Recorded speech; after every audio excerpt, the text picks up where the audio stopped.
Here's what I was talking about that I broke, and here's my extras. I got a bag of them. There's 2 in there. And then this is the cable I was telling you I put on all my radios so that if I have to remove the tray, it's a lot easier because getting the clip on, etc., etc. And that was my choice. Adds a little extra weight, but just my choice. You don't have to do it that way if you don't want to. It's just something I do. And this board also makes good when you're wiring. You can put in which goes to which amp breaker, etc., etc.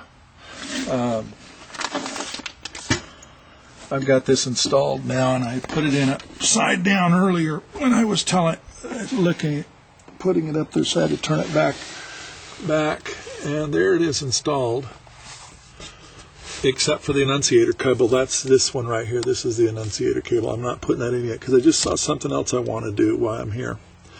I want to take my cable loose that controls my spring for my, my trim spring, and lubricate it inside. So I'm going to pull that loose and take it out, and that's why I didn't put that cable back. But there's what it looks like. And after I replace the little end in there, and I turn the box up, because earlier when I was installing I had this upside down, and there's little screws. They come with star washers on the back, star lock washers, and there it is. And it took probably 15 minutes to reinstall. You can put other GPS units in here, nav heads, nav 2, anything you want, you can add it. If you wanted to pop out the existing GPS and throw in a Garmin, all you got to do is disconnect the antenna, pull this box, put the new box in, remove the cable, put the GPS cable in here and hook it up to a hot wire, and you're done. You're out of here. Nothing flat. And it'll interact with everything else. Same thing with a new comm. Will interact just with a cable, plug it in here, and it'll interact with the audio panel and all the rest. It's just amazing. This is the cat's meow. The only way to go, unless of course you want to have people run their hands up in here and pull wires loose every time they stick their hands underneath your dash. This keeps everybody out of your dash, basically, to remove and install a cable.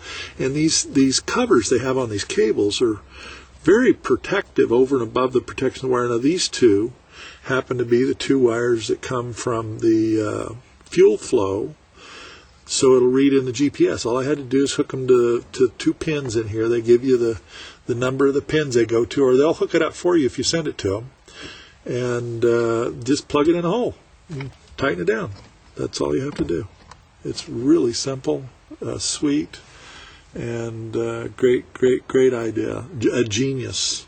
But it does add 3 to 5 pounds to the airplane if you want that. I do. I don't care. I've never been 3 to 5 pounds in trouble in my life, but I like the idea that I've got wiring that's not going to catch on fire and burn my airplane down. This airplane was wired by a very prominent radio shop up on the East Coast by the guy that bought it new. And if you'd have seen what I took out of here, it'd have scared you to death. But it's hard to see up underneath the dashes of these malls and see what's in there, even in an inspection. But I had broken the windshield, so I pulled the windshield out and pulled the dash, and I could really look at it, and I go, my God, it was horrific. The radio trays were not attached properly, and by having the top out, I put all the hangers in exactly the way the book says, the blueprint I have at home, and they're in for life. Nothing's going to come loose in here.